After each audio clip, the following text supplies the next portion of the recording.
And greetings, everybody. That's the camera right there. This is Hello. TV Skywriter. Pat Murray here with Ed Stephenson. He is a fantastic guitarist, originally from Toronto, right? From Toronto, yeah. Cool. That's good. You remember that? It's good. Now this is a little weird. Usually with Google Plus Hangouts, I'm here and my guest is elsewhere. But you just did a gig close by, a wedding, right? Yes, something near Farrington Villages near Pittsburgh. Yeah. Okay. So we figured, well, he just dropped by here and easier than rushing home and getting all in a tizzy. So anyway, Ed Stephenson, fantastic guitarist. Now I met you. You were playing for Teresa Fernandez. That's right. And that was awesome. Is she still out there singing? Yes, she is. We still do some work together. In fact, we'll be playing. We do a not too far from here. We'll go to UNC Hospital. Okay. And we go door. It's a program called Door to Door, and they have artists come and we go to each room to entertain the patients and So do they have to give like prior? Because some of them might not be in the mood. Do you have to give get the permission? Yes. A wonderful lady runs it. Her name is Joy, and Joy will go to the door, go to the room first, and then check and see if everyone is interested in music, or they're sleeping or not sleeping. So she's real good at it. So is it that you're playing solo guitar with, or rather backing Teresa Fernandez, and also playing solo? Most of the time, it is both of us. But every once in a while, somebody just wants guitar, so then I'll play with solo. Okay. Now there's two concerts that I found online. It says here on May 3rd, you and Ed Stephenson and the Paco Band. They're going to be at the North Carolina Museum of Art, and that's going to be a free event, 5:30 p.m. Yes, it is. Okay. Then on May 5th, this looks like a really big deal. Raleigh Symphony Orchestra. That's the big one, yes. That's gigantic. Classical concert called European Gems. This is going to be where you're going to be playing the Concierto de Aranjuez. That's real famous. That is very famous. It's real famous.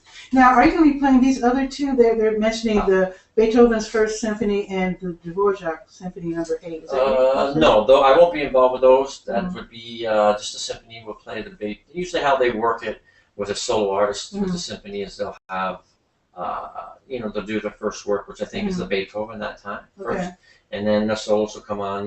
My piece is about the Rodrigo is about 22, 23 minutes. And then after that, they'll have an intermission, and the second half will be the Dvorak? Yeah. Okay, cool. Okay. Now that's going to be at Meredith College. At Jones Auditorium. Now, it says here for the faculty and the students, it'll be free. That's correct. And then everyone else has to pay $20. Yes, I think the tickets are $20 and $25, and then, but I don't know how they break it down, but that's, 20 or 25. What I neglected to do was to write a phone number. Can they just Google it? Yeah, oh yeah. But all the information on your website. Yeah, if you go to the Raleigh Symphony Orchestra website, it has it all there. Okay, and also might as well plug your website. And my website is just edstephenson.com. Spell Stephenson. With a PH. Okay, there you go. Now, if you don't mind, I know you just finished playing a wedding. I have no problems. But I'd love to hear some music. I'd be glad to. Of course, Google Plus only allows original music. Now, we're allowed to play like a small, like certain number of beats. Okay. So public domain, maybe? No, of the actual concerto. I think we would get into trouble to playing just to let people. I'm not going to play much of it, but in case they're not sure of. Okay, but before you start, let me switch over to the studio setting. High tech here, really high tech here, people. And now we're on studio, so supposedly it's going to sound magical. It's going to sound better. Go ahead. So it's just a little. The second movement is very slow, very romantic, and they've used it in car commercials and different types of. I'm actually going to get out of your way so you can be more comfortable. Actually, I'm pretty good. That's right. No. Yeah. So it just goes.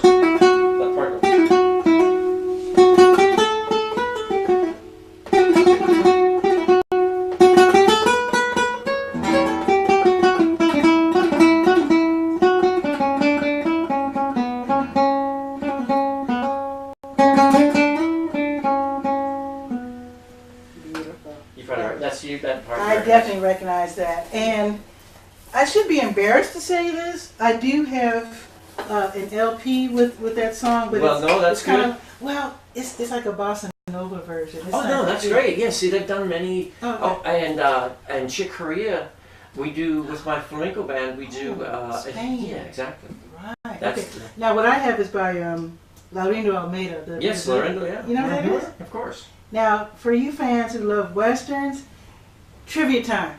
Laurindo Almeida is the guitarist who's playing the Bonanza theme. Did you know that? Yeah, you really? That's him. Yeah.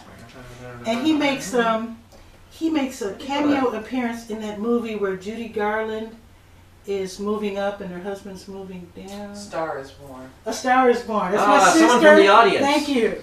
Thank you, Cookie. Visiting from Chicago. A Star is Born. Yeah, he makes a cameo appearance in that. Oh, I didn't know that. Yeah. That's awesome. You know what? I want to ask a question for all of us guitar players. Sure. It's really difficult for a lot of guitarists who play acoustic or jazz, you know, the big fat jazz guitars, with salsa bands, and you're playing with huge orchestras. How do you keep from having feedback? That's a really big problem. That is a big problem. We're always having problems with feedback. It does just for the if certain venues have if they have a real good sound system, a good sound man, they can do amazing things now. But what are you going to do for this big for concert? this, it doesn't. Well, I really don't have to be too loud. You know, it's not going to be. It doesn't have to be quite that loud with the orchestra. It seems like it would, but it's not too bad. I won't think there won't be too many problems with that. What happens a lot if with my flamenco bands, you know, the congas, the bongos, and cajon will be right close, and you know everything everything starts going through your mic, then it starts causing other feedback problems. Okay. But we always have with our own sound system, we can only get so loud, and then we start having problems. Okay, I forgot to set this back to voice. But we have melodic voices. I think we're safe. We're good. Now we're beautiful again. Okay. Well, I want to ask you that because I used to play in the salsa band. That was always a big problem, feedback. And I learned that you stuff in what's it called, dry cleaning bags. It worked for me. Into what? Into the hole of the guitar. Oh. So you're like stuffing the guitar full of. Well, that would make sense. Yeah, and it worked. Just part of the problem is you know I have a guitar, and I swear if you just took it and put it towards the mic, and then put the microphone just without playing it, just stuck it, you know, it'll feed back, right? Just getting the microphone close to the sound hole, just whatever that is. I think it loops the signal gets looped, starts going in a circle, and you take a different guitar and do the same thing and it won't do it. So it depends on all kinds of factors. I don't understand it. See, I was thinking that you were going to come out with the guitar that's classical guitar, but it's like electric or hollow, not hollow, solid body. Do you have one of those? Well, I don't, but my one of the guitarists in my band does. Actually, both of them do. They have different versions of it, and you know, the only problem with that for my type of music is so much of the sound is you want still as much natural sound as you The can. sound of the wood. Yeah, because you're using your nail. You're trying to make a nice sound with your nails. Some people like Gypsy King. Well, the Gypsy Kings use different versions. They have like 6 guitars, so they have different things. Each person does a different thing. And half of them seem to be left-handed, which I think. I've noticed that too. Yes. Yeah. What's up with that? I think they did it to make it look cool on stage. I think so. It's the look Yeah. of the Yeah, got some symmetry on there. Yeah, may I ask you how you got started? Because with your being from Canada, I don't know if there's a lot of Spanish-influenced music. You know, I've been asked that question before, and for some reason, for a long time, I forgot. Right? I would try, but I realized it not too long ago. Really, what my biggest influence was when I was younger, and it was Al Di Meola. Back in the day, Al Di Meola came out with I think it was Land of the Midnight Sun was one of his albums. Now, is that the guy who played with Chick Corea? He did for a while, yeah, and Return to Forever. That's it. Yeah. Okay. This is for you old school Yeah. 1970s We're fusion dating music ourselves a little. fans. Not at all. But so you listened to him when he was playing. Yeah, I remember when I was really young, like maybe I don't know, 12, and I was playing electric, but I was also playing a classical song, right? Just getting started seriously. And I would listen. How did you even get started? I mean, your parents just bought you. Oh, one for before Christmas, that, or? I remember finding a guitar in a garbage can. It had one string on it. It was like maybe Wow. it was plastic too. Mm-hmm. And the first song I had one string and I could go. Oh, no. So that was the first thing. Chicago. That's right. Yeah. Okay. Cool. And So did you beg your folks for? well, they saw that, and then one of my teachers in school had class, Mm-hmm. and offered it, so I took that class and borrowed a friend's guitar for that. Mm-hmm. And then when my mother remarried to my stepfather, who's a wonderful man, Mm-hmm. very generous, he bought me my first guitar. So he pretty much changed my life when he bought that guitar. Was it acoustic or electric? It was acoustic at first. I still have it. It's hanging in my office. Awesome. It's very, people still play. I can't believe it survived this long. Wow. So did you take formal lessons? Yes. Classical lessons? No, at that time I just took lessons at a music store, Mhm. and took electric lessons, took acoustic, I took bluegrass, I played any kind of music on the guitar I was interested in. Wow. I remember one of my first albums, it's kind of ironic that I live in North Carolina now, because one of my first albums was, my mom had it, was her album, it was Merle and Doc Watson. Oh, But I'm a wow. Canadian kid, right? I had no idea who they were. Yeah. No idea. And so I listened to that, and I was so new to it, I was listening to it, and I go, how the heck do you play that? I mean, it was like, and then of course it dawned on me there were two guitars, first of all. Oh. It took me a little time to figure that out, Mhm. which is kind of funny. Yeah. But, and then I said, so I was into bluegrass, I like that. Okay. And I liked Lenny Breau, he's a very good, Ooh, you know yeah. Lenny? Okay. Mm-hmm. But explain for those who don't know. Lenny Breau was, well, I think he was born in the States, but he spent most of his time in Canada. His Okay. parents were musicians, and he was just basically one of the most versatile Mm-hmm.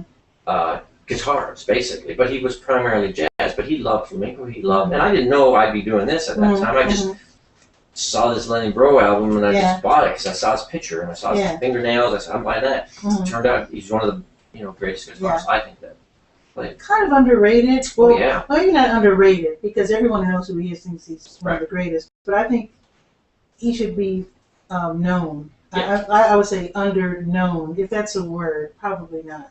No, I agree. I think Lesser known. He's one of those people that is kind of, like you said, if you know guitar or especially jazz, Mm-hmm. you'll know Lenny Breau. Mm-hmm. But as a household name or anything in music circles in general, I mention his name all the time to people, and very few know him. Now, a lot of people who hear acoustic guitar, classical guitar, I'm going to ask this question for them. When you play classical music, does that naturally translate you into playing Spanish music? When I say Spanish, I'm saying that correctly. Cuban type music? Yeah. Is that all in the same family, or is that? It seems that way. Yeah. For me, I mean, the guitar that's so much of the essence of where it came from. You know, it's from Spain, right? You know, and so if you play classical, if you study classical like I did, eventually went to college and studied with a classical guitar. Oh, you took it real serious. Yeah. I went to Peabody Conservatory, which is in Baltimore. Okay. And then I went to my teacher moved, and I followed him to North Carolina School of the Arts. Mm-hmm. And was that you mean the college or the high school?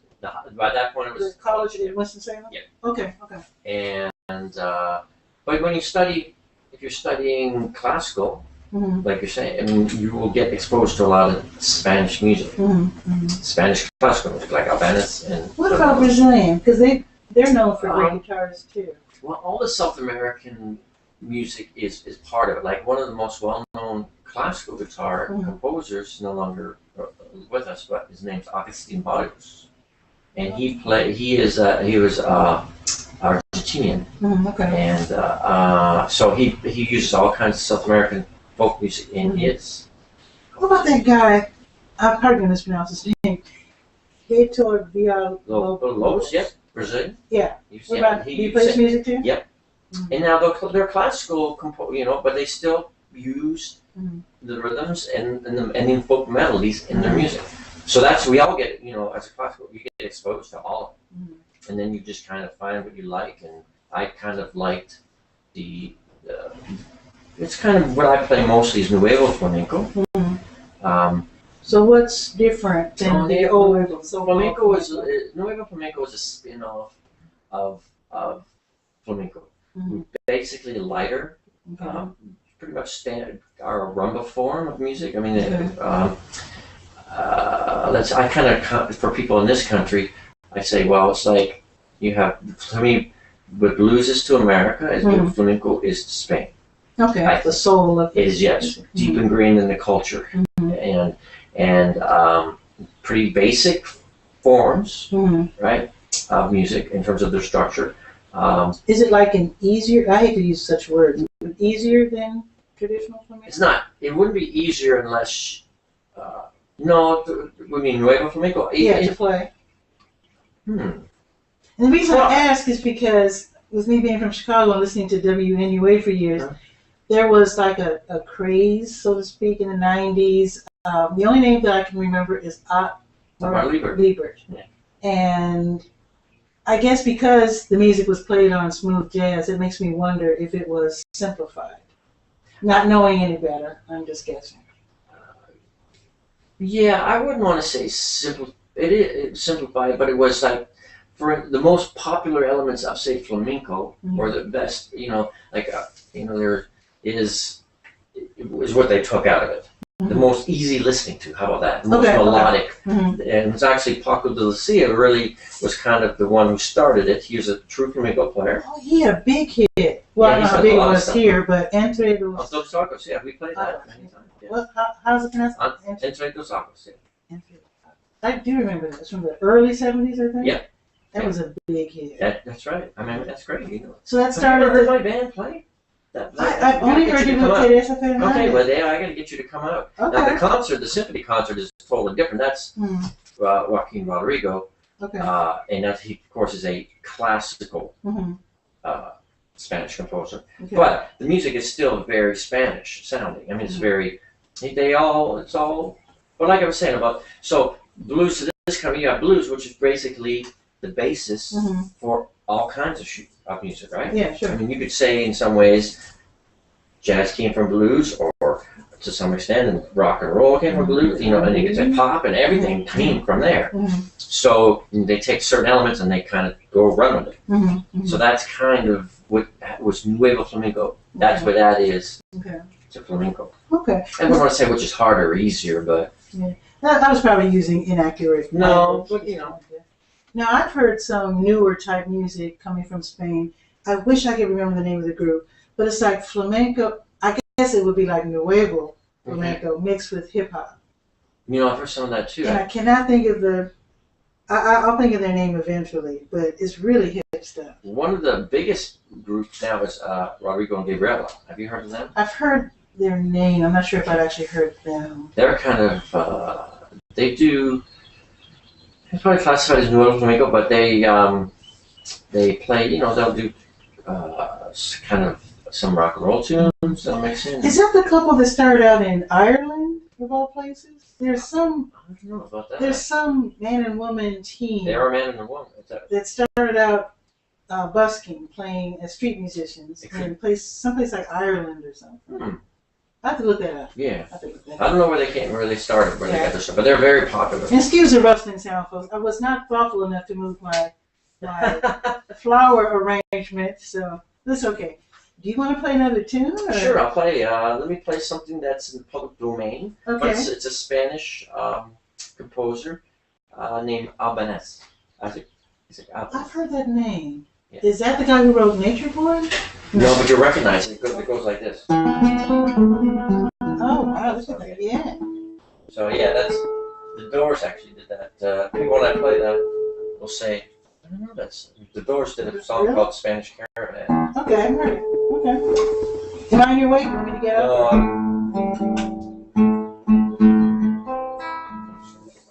this. Okay. And I'll just play part of this. Okay. I'll play the fun part. Cool. Oh, that was good.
Whoa, I'm digging that. That's a fun one. That was sweet.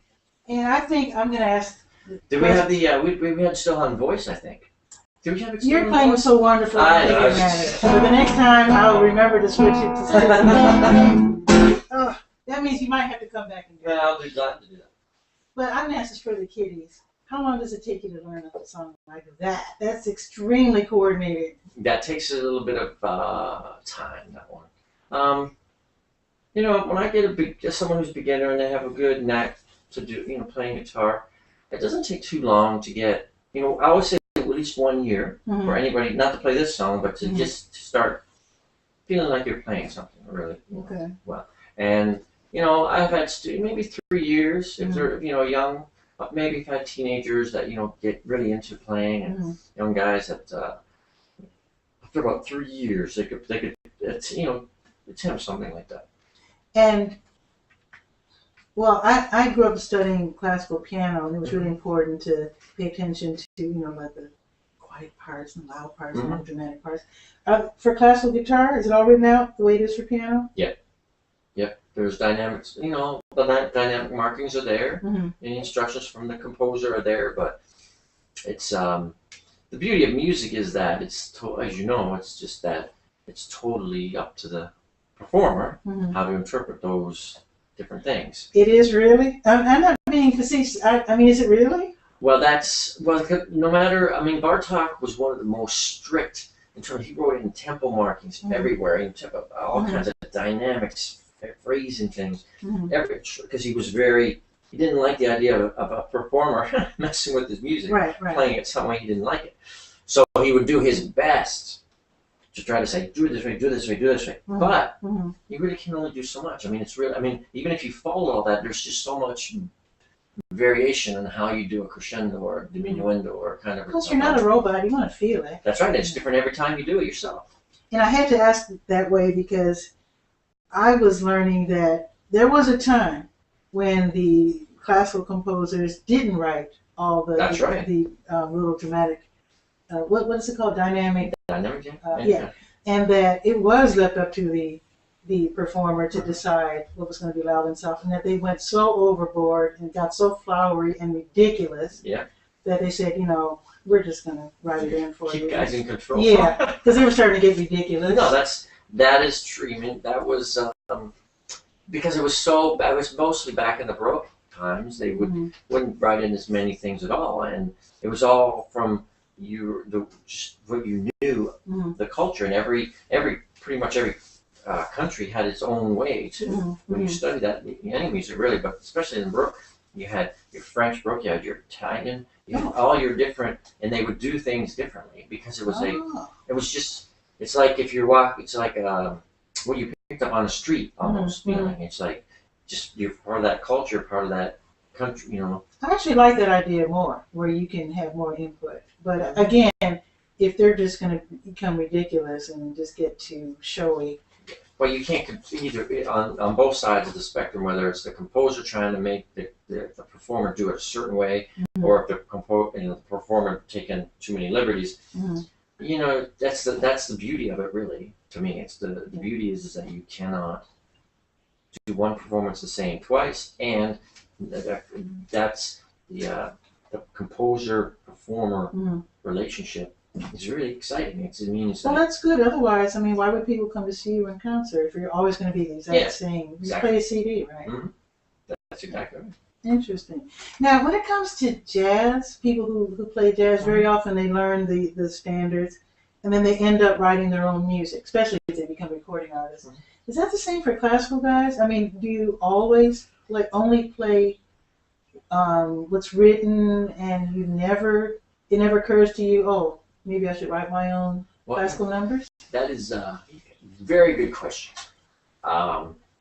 General for in class, the way it's worked out in the classical music world, up until a certain time, maybe 250 years ago, anybody who was a virtuoso they were also a composer. They wrote their own music and played it. Oh, okay. One of the best being known is Niccolo Paganini, the violinist. Okay. He and Franz Liszt, pianist. They and Chopin, that was the high romantic time. You know, it's a romantic era, and that's kind of when it started switching. They were writing such difficult music that it now spawned off a whole new world, which was the world of the virtuoso, somebody who just played. Okay. Because the music, they just. Just the level of play was now so high that they didn't have time, I guess, theoretically, to be a composer as well. Sounds kind of like bebop. Maybe, yeah. Where things changed. When bebop started, not everybody could keep up. No, that's right. And maybe that happened with classical music as well. So now it's just two worlds. There's your composers and then there's your performers. Now, for me, that's one of the great things when I do my New Wave of Flamenco group. The music is, compared to classical music, much simpler, right? Harmonics, rhythmically, it's pretty straightforward. More accessible, maybe. Right. So I can, and we improvise when we play. At times we improvise, and we also we'll play other pieces of music. We'll play Alvar Libar, we'll play Paco Lucia, and Al Di Meola, but we also write our own music. Nice. So for me, now at this stage in my life, I'm actually write a little bit, but I don't classify myself as a composer at all. I'm just more of a performer, but I play write a little bit for this type of music. It's not. So you're releasing CDs too? Yeah, I don't think I did. Did I give you a CD last time? I don't think I had it out then. Oh. I'm gonna give it. I have one. I just remembered that when I was coming in, I got one in my. I call that my Frankenoff. Yeah, you can actually get it to the right. No, where your hand is in that main spot. To the right there. Oh, yeah. Perfect. Hold it to the camera. It's called Essentia, and Essentia is it's got some solo. The piece I just played has on it too. Las Tres right there. Okay. And then although those pieces, the first 6 tracks are with the group. Okay. Do you mind if you want to read them all in case people are familiar with the names? Okay. Well, they're really familiar with. Yeah, those are all originals. Yeah. Oh. Okay. The Asturias and the Canarios. Some classical guitarists would recognize that. Also, the Canción de Emperador and the Romance. Everyone recognizes that. That one's this one. This is definitely this is folks. This one. Oh yeah. But I did that with Royce. She said that when she was growing up in Cuba, they had she sung that song, right? There was words to it. I said, no, they're not. That's just all my life. I was just they were just it's just a melody. Yeah. But I guess they put words to it, and so she's singing the actual words to it, which is interesting. And that's the only way I put it. I thought I heard it sung too, besides by her. You may have. I just didn't. I just hadn't all my life. I've never really heard anyone put words to it. And so, when you do a CD, you want to contribute something new, right? So the music we wrote is new. And so you try to do something different in that. The Romance with the voice. The Canarios is usually a solo guitar piece. That one goes like just a little bit of it. Usually it's just low D. Oh, okay. So. Is there something we used to do that?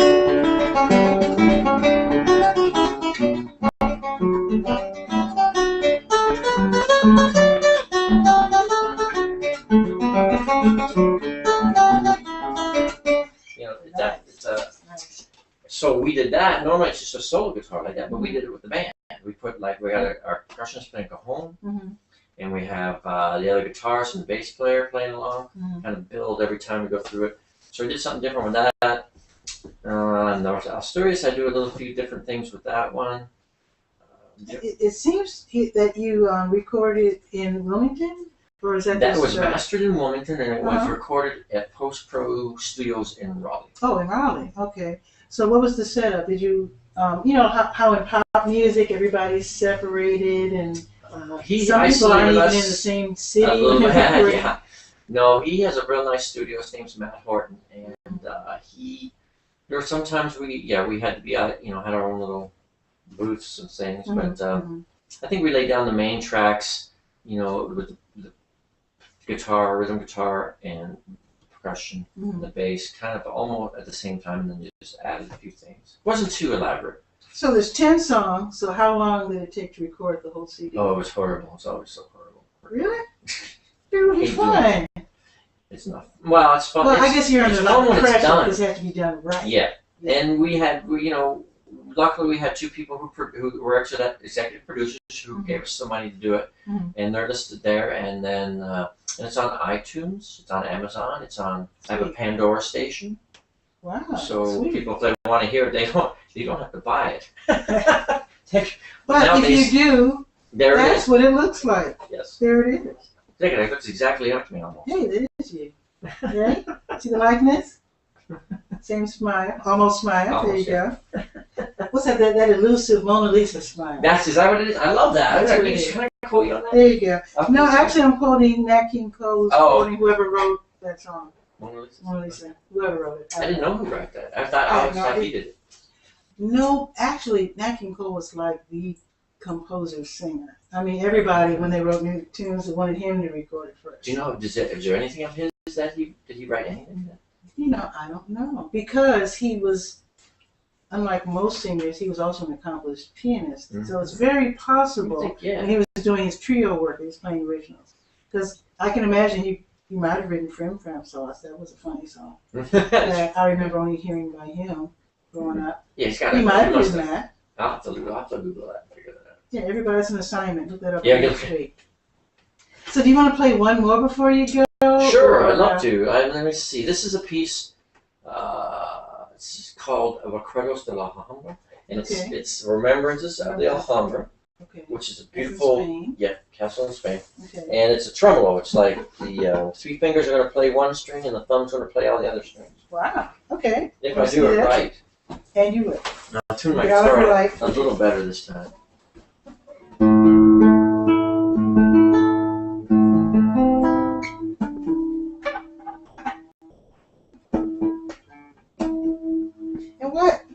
While you're tuning, may I ask, why do classical guys put the guitar on their left knee? I always wanted to know that. Everybody else uses the right knee. It's because to raise the guitar up so that we'll go way up here, right? I'm not saying other guitarists don't go. I'm not even familiar with that area. Right. See? Okay. So it's just so that you could get up there by sitting other ways, but chances are you're going to bend over. Yeah. We just try to stay. Our backs end up getting messed up anyways, no matter how we try to sit with good posture.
Beautiful. Wow. Thank you very much. What's that called again? Guitarist de Alhambra.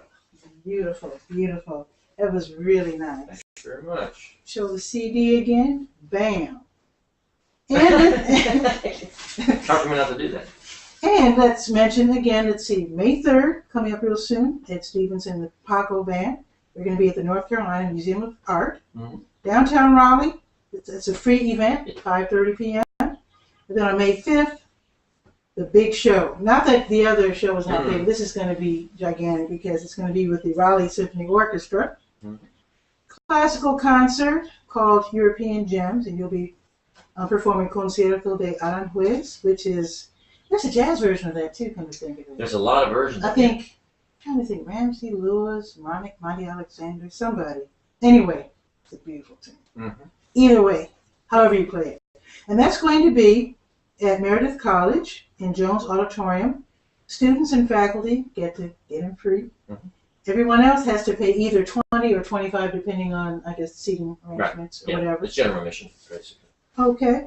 And this is the end of the show. So if you can tell us a little bit about your website, or I don't know if you, when you mention students, are those students of Meredith College or both kids? They could be students from Well, the give us that community. information. Yeah, if anyone's interested in lessons, or they can just go to my website. It has both my emails on it, my Meredith College email. And the Stephenson with the PH. Yeah, that's Stephenson, Stephenson. And where I'm on, so the website's the main place. If you go there, you can get anywhere else, because I'm on Facebook and Twitter or whatever. Okay. But, the website works well. Wonderful. Thanks for being on the show, Thank you Ed. so much. That's a pleasure again. Absolutely. And hope you can come back. I will. Okay, folks, that is it for this week. If you would like to be a guest on TV Skywriter, if you're a fabulous musician like Ed, no pressure. If you're an author, visual artist, or if you're just creative and want to come on the show, all you have to do is to just drop me a line at durhamskywriter@gmail.com. We do this every Sunday, usually at 7 p.m. or as close as I can get to 7 p.m. And with that, you have a great week. See you next Sunday. Ciao. Adios.